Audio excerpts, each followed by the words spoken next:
Maraming punong kahoy ang nag-uugat ang sanga kapag nasugatan. Dahil dito, ginamit itong paraan upang makapagparami o makapag-propagate ng halaman at puno. Marami ring uri ng pagpapaugat.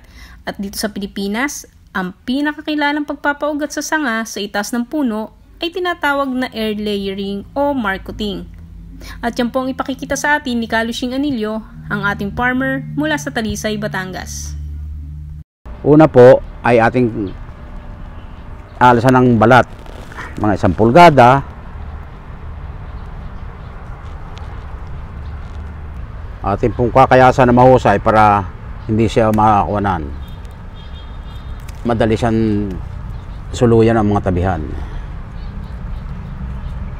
Pagkatapos po nito, lalagyan na natin ng lupa. Wala ho tayong chemicals na ilalagay, lupa lamang po. Hindi lang ho yan. Tatapal ho lang dito.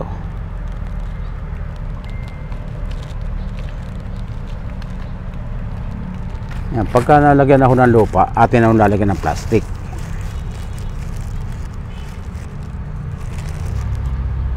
Ang pagtatali po niyan doon sa simulan ng pinagputulan, pinagalisan ng balat niya.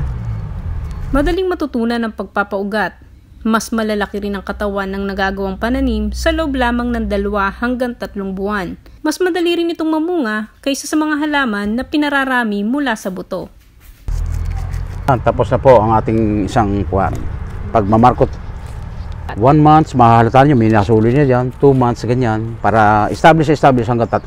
Pagka malalago na ang mga suli, ang ugat dito, pwede ninyong putulin. Bago ililipat natin sa isang plastic na may lupa na, buhay na po siya. May mga kapintasan nga lamang ang pagpapaugat. Una, wala itong principal na ugat, kaya mas madali itong may tutumba kung may malakas na bagyo. At pangalawa, sa isang puno ay kaunti lamang ang magagawang paugat. Dito sa Pilipinas, ang kalimitang pinaugatan ay ang mga puno ng chiko at lechiyas.